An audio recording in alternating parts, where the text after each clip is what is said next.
Meu nome é Guilherme, tenho 53 anos e sou nascido e criado aqui na Baixada Santista. Morei a vida toda entre o Canal 3 e o Canal 4, aqui no Boqueirão, em Santos. Trabalho com despachos aduaneiros no porto, uma vida burocrática, pé no chão. Nunca fui de acreditar em história de pescador, nem em lenda de fantasma da Bolsa do Café. Para mim, a vida é preto no branco.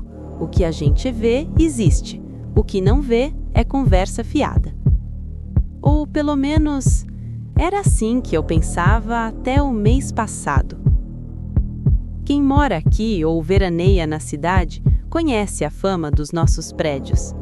Santos tem aquela característica única e um pouco assustadora dos prédios tortos na orla. Por causa do solo arenoso, muitos edifícios antigos inclinaram com o tempo.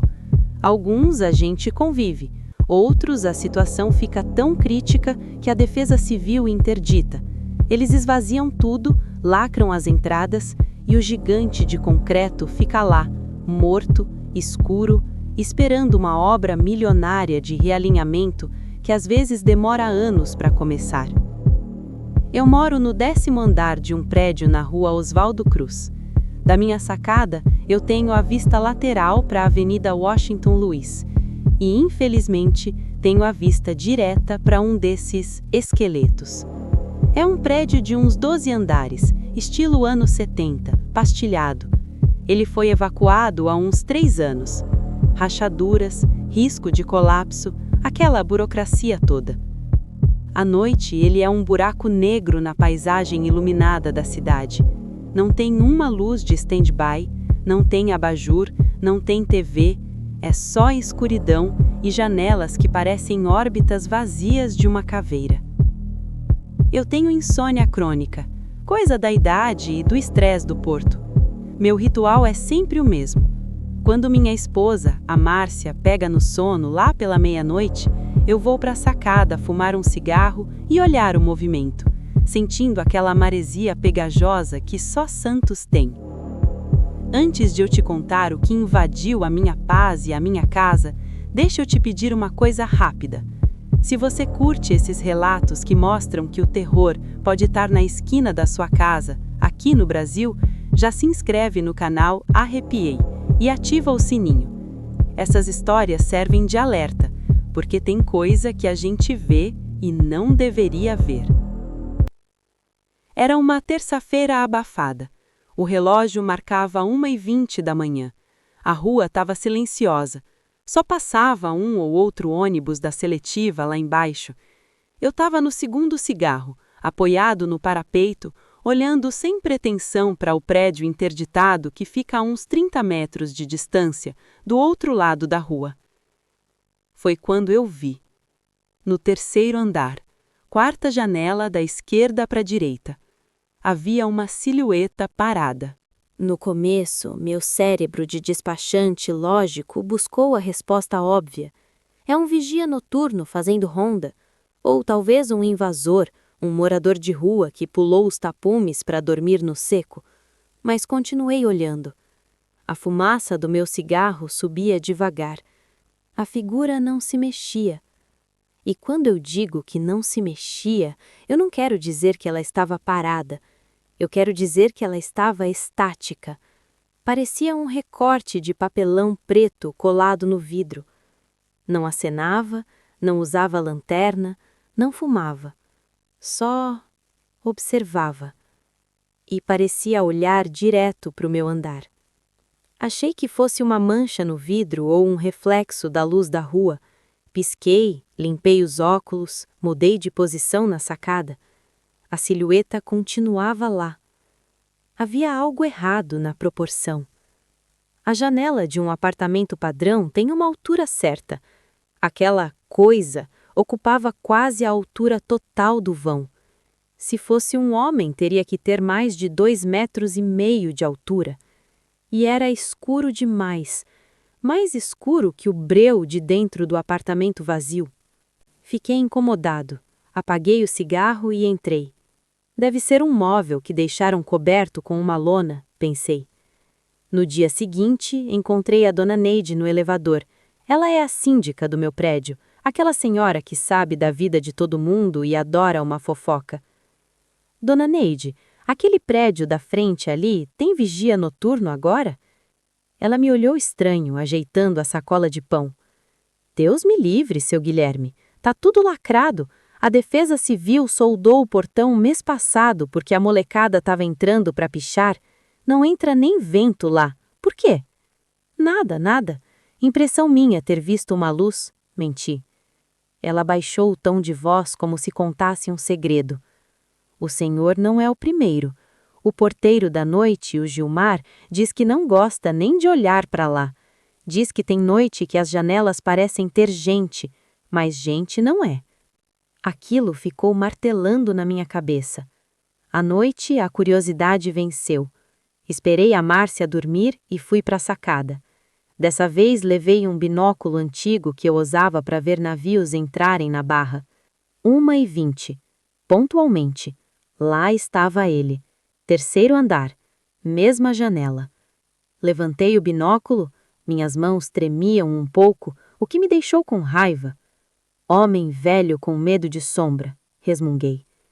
Quando foquei as lentes, o ar fugiu dos meus pulmões. Não era um móvel, não era uma lona.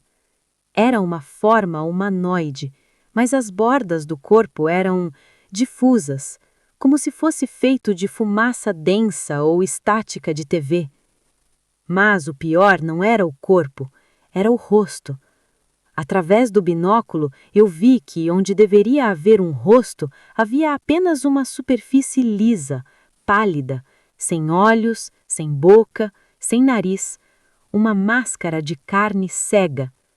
E mesmo sem olhos, eu senti. Eu senti o peso do olhar daquela coisa cravado em mim. Ele sabia que eu estava vendo. Baixei o binóculo, suando frio. Entrei, tranquei a porta da sacada e fechei a cortina blackout. Tentei dormir, mas a imagem daquela coisa sem rosto não saía da minha mente. Passaram-se 3 dias. Tentei ignorar, não foi fumar na sacada. Mas no 4º dia, um sábado, o calor estava insuportável. Abri só uma frestinha da cortina para ver se entrava um vento. Olhei para o prédio da frente. A janela do 3º andar estava vazia. Senti um alívio imenso. Foi embora, pensei. Era só sugestão. Pareidolia, essas coisas da mente. Foi aí que cometi o erro. O erro que me custa o sono até hoje. Resolvi varrer o olhar pelo resto do prédio abandonado só para garantir. 4º andar, vazio. 5º, vazio. 6º, nada. Relaxei. Acendi o cigarro ali mesmo na sala com a janela entreaberta.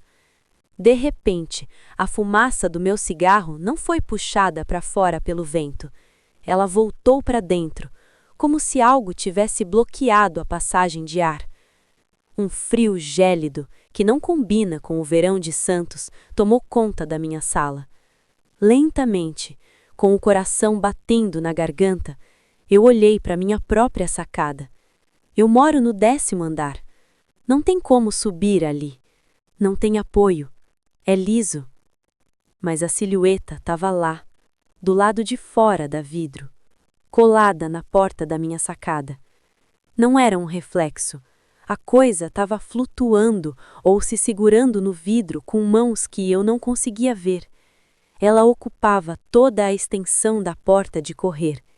E agora, a centímetros de distância, separado apenas por um vidro temperado, eu vi o rosto de novo. A superfície lisa e pálida começou a se mexer, como se tivesse vermes embaixo da pele. E devagar, muito devagar, uma fenda começou a se abrir onde deveria ser a boca. Não era uma boca, era um buraco negro, infinito. Eu não gritei porque a voz não saiu. Eu caí para trás, derrubando o cinzeiro no tapete. A coisa bateu no vidro. Não foi um soco forte, foi um toque leve. Toque, toque, toque. O som de uma unha batendo no vidro ecoou pela sala silenciosa. Arrastei-me para trás, tropeçando nos móveis até chegar no interruptor e acender a luz da sala. Quando a luz acendeu, a sacada estava vazia, mas no vidro, embaçado pela maresia da noite, havia a marca.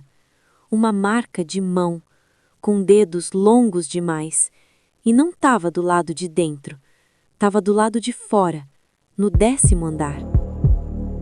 Desde aquela noite, eu vivo numa prisão. Minha esposa reclama que a casa vive fechada, que parece uma caverna. Eu inventei que tô com alergia ao pó da rua, mas a verdade é que eu não tenho coragem de abrir as cortinas. O prédio da frente continua lá, interditado, escuro, silencioso. Mas às vezes, de madrugada, quando o silêncio é total, eu ouço. Eu ouço aquele toque, toque, toque, suave no vidro da sala. Ele não tá mais no prédio da frente. Ele tá aqui, fora, esperando eu cometer o erro de olhar de novo. E esse foi mais um relato do Guilherme, morador aqui da Baixada Santista em Santos. E aí, arrepiou? Cara, essa história pega num ponto fraco de todo mundo que mora em prédio. A gente se sente seguro nas alturas, né? Ah, tô no 10º andar, nada me alcança aqui. Aí vem o relato do Guilherme e mostra que para certas coisas, altura, grade ou porta trancada não significam absolutamente nada. E aquela marca de mão no vidro do lado de fora, eu me mudava na hora. E você, mora perto de algum prédio abandonado ou interditado? Já viu alguma coisa estranha na janela do vizinho de madrugada? O cotidiano esconde segredos que a gente prefere ignorar. Se você tem uma história assim, manda pra gente no e-mail e quem sabe você pode ter seu relato narrado aqui no canal Arrepiei. E se você curte histórias de terror, se inscreve no canal, ativa o sininho e te vejo no próximo vídeo. Se você tiver coragem, é claro.